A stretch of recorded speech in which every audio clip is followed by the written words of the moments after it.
Hey guys, how's it going? I decided to just do this as a live feed instead of like editing something. Instead of editing something, I should say. I've discovered a couple of really interesting little skating hacks, believe it or not. I have a pair of inline skates that are carbon fiber and they hurt like a mofo. And one of the things I've been trying to achieve is to compete in a marathon where yeah, it's like I think it's like 12 to 24 hours, I believe. And typically, when I've ended up purchasing the cheapest boot I can find because I don't have much money, and it's just it has my feet, it eats my feet for lunch on a regular basis, and a couple of other things I want to touch up on here as well. So I have come up with a means by which for these boots to cause no pain whatsoever at all. Any carbon fiber fit boot, in fact, and it starts with one of these. These are pantyhose. Right? Remember, all this material that I'm going to show you is going to be in contact with your skin.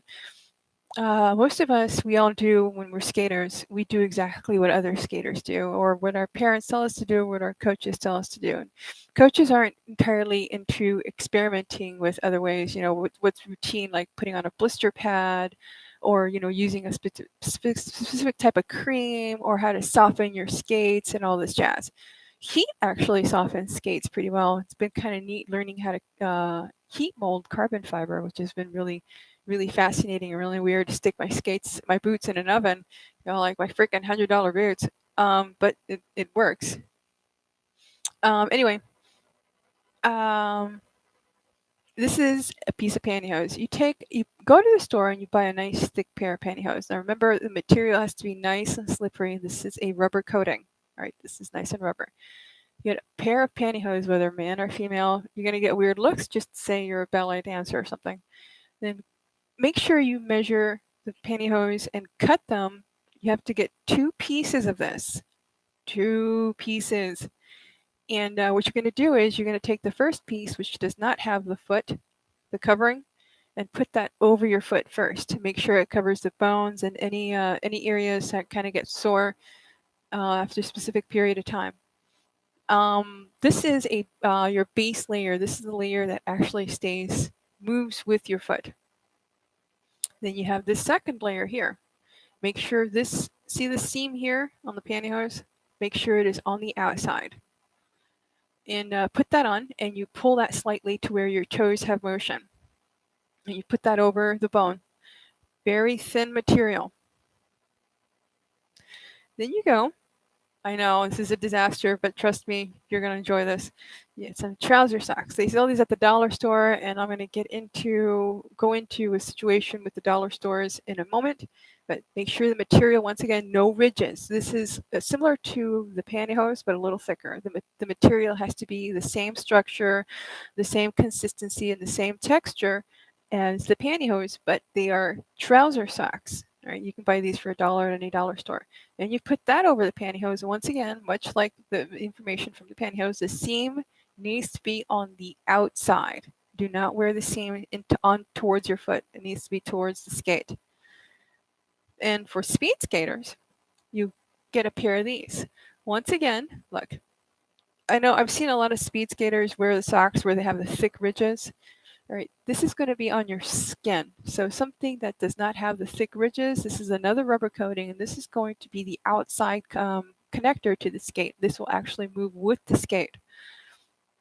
What ends up happening is when you're skating, you have the pantyhose, which is attached to your foot, which is moving, and it's acting like a second layer of skin. And then you have the other pair of pantyhose on the outside of that, which ends up actually creating like a slightly slippery layer. And then you have these socks here, which are connected to your skate, which stabilize your foot. These have to be very thin, but not too thin. Like not another pair of trousers. Actual pair of rubbery, simple sock. Um, Asper has become a really big issue with me.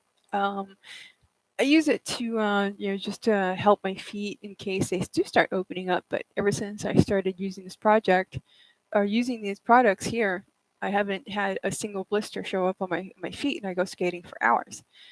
What does happen is my skin is pretty soft after I'm done, and any shoe opens up a blister. So I'm bananas about the lidocaine.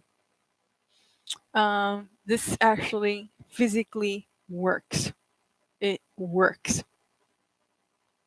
All right, about the dollar store. One of the things, the issues we're having with terrorists is we are certainly under attack. We are very much so under attack, and what they love to do is to mortally wound people and laugh at them, which is why there are some issues with potentially them taking hostages, and they have the behavioral patterning of somebody who does kidnap people and does do cause some serious damage um, of really nasty people. When it comes to people with intellectual capabilities, they'll bug you, or they'll give you parasites, or do both. Right now, I do have worms. I have a lot of parasites, and there is no treatment for it right now. Nothing's working. And a lot of these people that are attacking are also completely parasite ridden. Their ankles are huge. Their ankles are just fat from it. Really, really, really infected. They don't give a crap about anybody either. They're fairly psychotic. Um, so back to the dollar store. One of the things these people like to do is infect products with cellulitis. Now, cellulitis was one of the first things the United States Marine Corps, as well as United States Army military personnel on the war front, ran into in Afghanistan as well as Pakistan and the Middle East.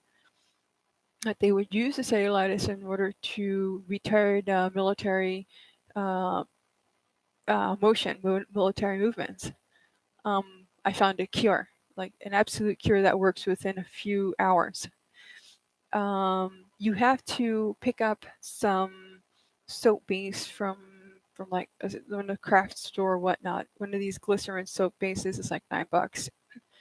The good stuff contains vitamin E and lavender. That's the good stuff there, but your choice. But this is what I used, and this is what worked for me. It's what I had available, and it's the best stuff.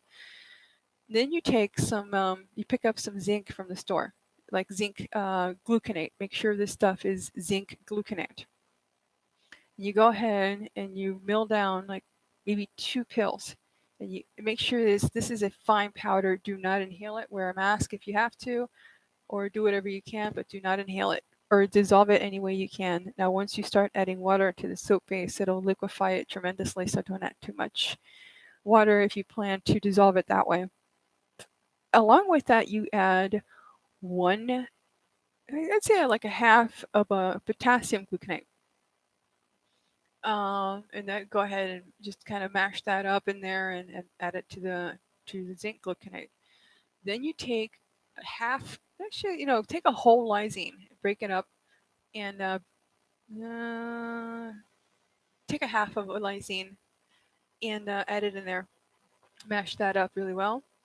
Put the amino acid L-lysine, add it in there. Make sure it is nice and mixed up, and add it to this. Take the soap base and heat it for approximately 10 seconds. Make sure it's nice and soft, and something can be physically mixed into it. Then go ahead and add the combination of the gluconates and the lysine to it, and mix that up in there nicely. Then buy some bars of Coast soap. Go ahead and take half of a Coast soap and mix it in with the base. Now, one of the easiest ways to have Coast actually melt is to cut it up. So you're gonna be having yourself a time. You could probably go ahead and microwave the Coast for approximately 30 seconds to soften it up, so you can cut it up and mix it easier into your soap base. Once you've done that, you mix it up, and then go ahead and reheat it. You have to like heat it for a few seconds at a time. If you heat the soap too much, it'll spill over in your microwave, and you're going to lose your medicines in it. Do not do not wash your entire body with this because it's really dangerous, big time. Um, just wash, so just add this to the soap. I could have sworn I added chloride to it. Just for crap's sake, I'm not. I'm gonna go ahead. I'll probably add this to my comment column as to whether or not I added chloride. But you can also add a tiny bit of potassium chloride to it if you so choose. or soap, sodium chloride, that's fine. Salt, be a little bit of that. Actually, that should work great. Just add a little of salt in there, and go ahead, mix it up. Heat it slowly, like a few seconds, check, and a few seconds, and check, and a few seconds, and check in the microwave. Mix it up and set it aside and let it solidify. Now, always when you're in competition or whether or not you're going to practice or even if you're going to the skating rink and putting on somebody else's shoes, always, always, always have this soap bar with you. Um, and whenever it starts, you'll feel it, it'll start to itch, it'll burn, it'll turn into a rash. Just go ahead and use the soap on it immediately and let it dry. Do not leave the soap on. This is a gluconate. Gluconate is a calcium chelator.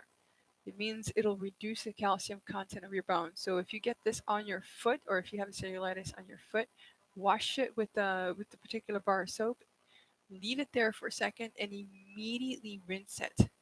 I would recommend buying a Pepsi, like a small Pepsi. Don't drink too much, and getting a glass of milk, as well as getting some potassium chloride. And what you do with that is you drink a little bit of Pepsi and let the phosphoric acid work inside you. And go ahead and take a little bit of potassium chloride and drop it into the milk. Make sure that it's nice and dissolved and cook it. Or you don't really have to dissolve it, but just cook it along with the milk. Don't drink too much milk. Your ratio of phosphoric acid to milk should be kind of similar. Like you drink as much Pepsi as you do milk with the potassium chloride. Heat it and drink that, and it'll remineralize. It'll help remineralize your bones. But I'm telling you right now, it's really potent. So take it easy with that because the last thing I want is one of my competitors breaking their foot because they listen to me. On the other hand, you will not get a hole in your foot, and you will not get your foot eaten alive by some asshole who just wants you dead for being that good. I think you should be your best.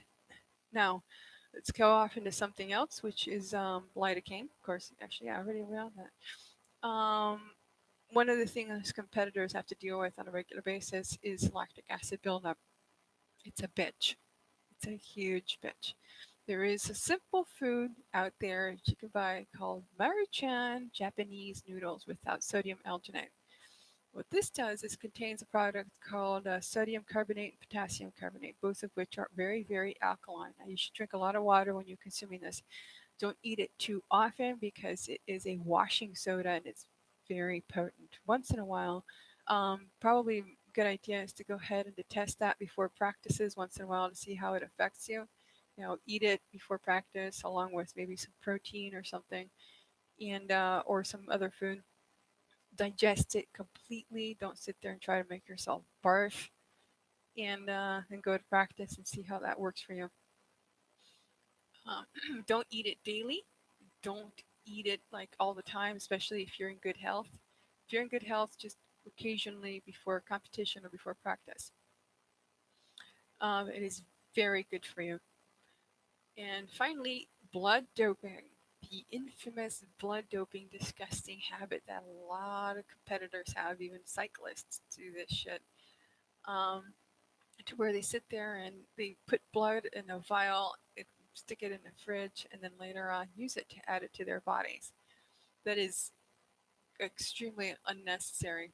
What you need to do is to pick up some vitamin B2, especially when you're exposed to an excess amount of sunlight. Have it with you. You can either stick it in candy or something. Do not do too much of it because it's actually bad for you if you overdo it. If you're consuming too much caffeine, definitely take this stuff in the 1 to 2 to 50 milligrams every day or every other day, depending how you feel. Um, and that is it. Have a good one. I think. Oh, yeah. Worms. I do have worms. We need to find a treatment for these worms like as soon as possible. Something um, real quick. I have to discuss these worms with you. The wormers are causing a problem in regards to our capacity to process excess amounts of phosphoric acid as well as elimination of acids from the body as a whole. even elimination of sodium chlorides. Apparently, the kidneys don't function so well on the wormers. And there's strategies that can work, but nothing is absolute. Like the stuff that I just shown you, for example, the treatments that I have are not perfect at all, and I wouldn't recommend it to somebody without a medical professional overseeing the treatment. Um, uh, Probably a good idea to take a little bit of a gluconate supplement, since zinc gluconate's pretty good, but not too much of that either, because it actually does grow fungus, and it affects your capability to process oxygen in the lungs. Fungus and mold is always airborne, especially in these freaking air conditioning good ducts that we depend on so much. And yeah, we definitely need a treatment for the worms. And that'll be it.